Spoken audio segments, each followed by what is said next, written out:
Om Namo Bhagavate Vasudevaya, reading from Srimad Bhagavad Gita, chapter number 2, text number 35.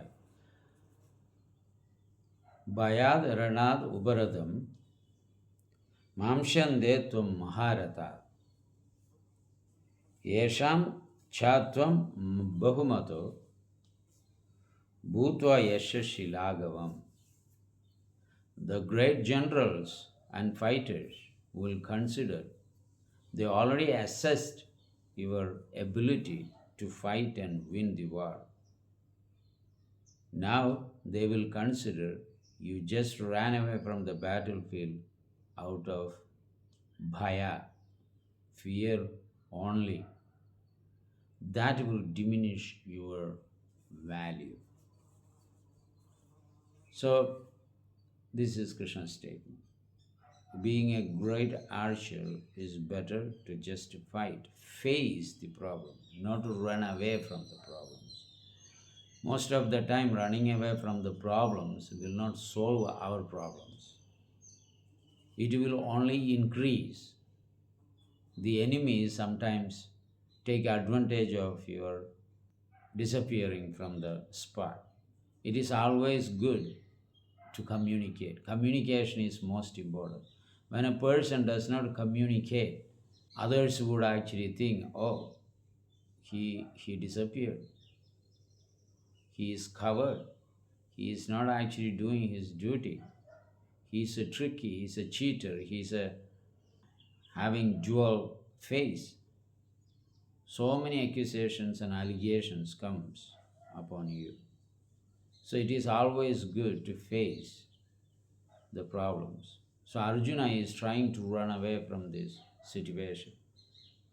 Lord Krishna, when he had a problem, when he was in Mathura, Kalayavana from Iran, modern Iran, he came to challenge the Supreme Lord at Mathura with his several Akshogani divisions of army, crores of soldiers and horses and elephants to fight against the Yadus.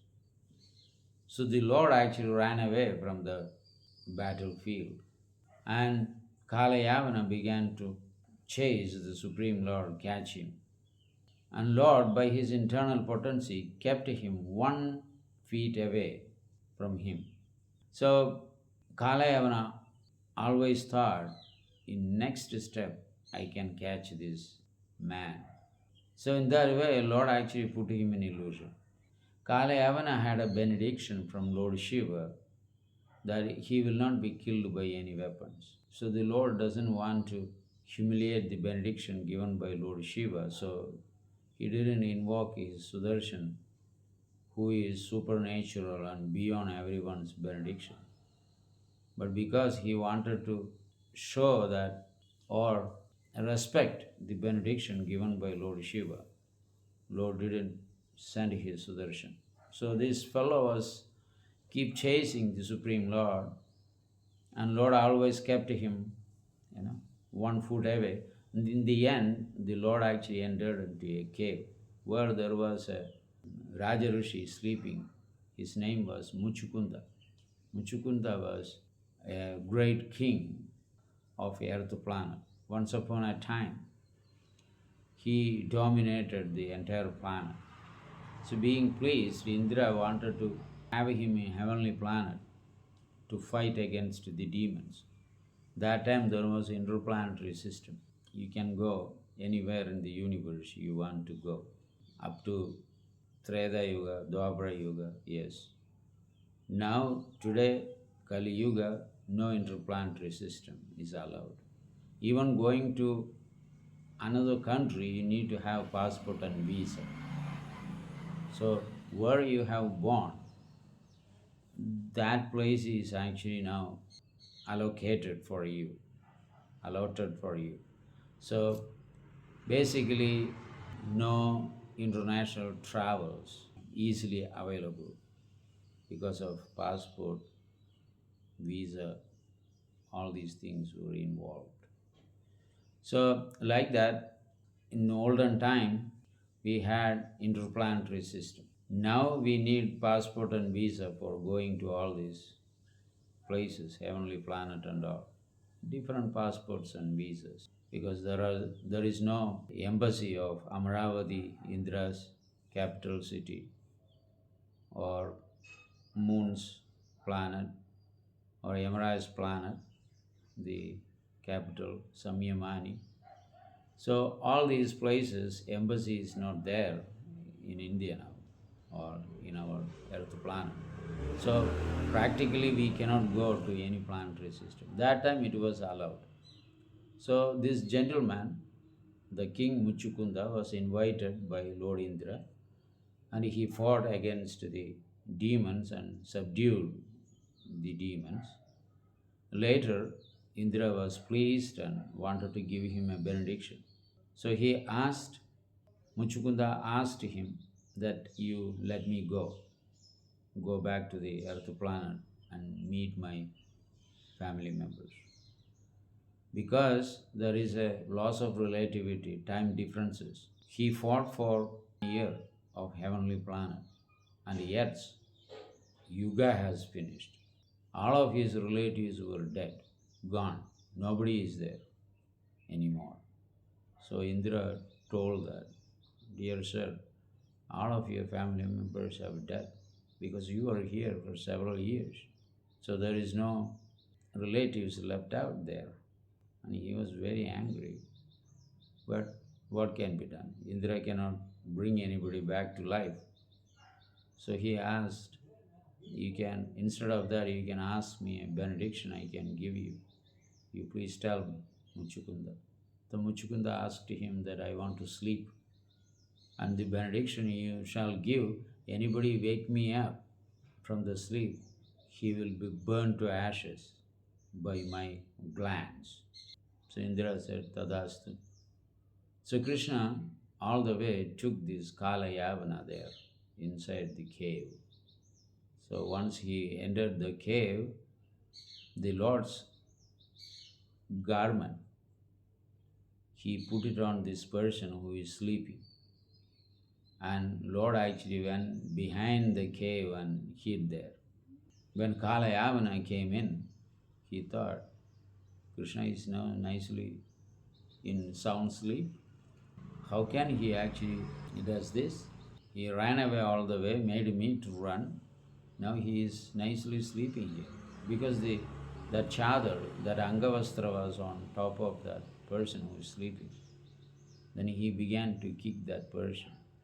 Wake up, making this, wake up call. In the end, that gentleman opened up his eyes upon Kala Yavana. Kala Yavana instantly burned to ashes. So this is the way the Lord killed him. So Lord was not actually covered. He didn't run away, but he wanted to keep Mahadev's benediction because they're all friends. On the earth planet only, there are Shaivites always creates some kind of confusions. After ISKCON society, Hare Krishna society spread all over, everyone began to appreciate how the Sanatana Dharma spread all over the world by Srila Prabhupada's mercy. Otherwise, India was dominated most of the time by Shaivites, and they always criticize Vaishnava philosophy and the devotees. And devotees, knowing the truth, they do not enter into any kind of arguments with these people. So now that has been resolved by the great acharyas, mercy, Srila Prabhupada. So we see that one should not actually run away from the occupational duty. So if we are devotees, we should glorify the Supreme Lord. If nobody is there to hear, speak to the wall according to the acharyas. There is no point in shutting off everything and packing up and going and meditating in Himalayas and this and that. If you have a beautiful project programmed, we should actually focus on that and try to get that established by some means. And Krishna will definitely help us, provided we are determined and want to really have that. And chanting the holy name, following the rules, regulations of Krishna consciousness, the Lord will definitely give to us. So here, the Lord really ran away from the battlefield, therefore, he was called Ranchor, one who left the battlefield. So here, Arjuna may get the results in different way because he is not going to kill the enemies by running away. Krishna ran away and killed his enemy in different way. But Arjuna is not planning to kill. Therefore, the Lord actually said, all these Maharathis are going to criticize you, my dear Arjuna. And that you, out of fear, you just ran away from this place. If you are running away and you are going to still plan to kill these guys and kill them, then that will be a different thing. But your plan is not like that. You just want to run away. So Krishna is, objecting that. All right, we'll continue. Thank you. Hare Krishna.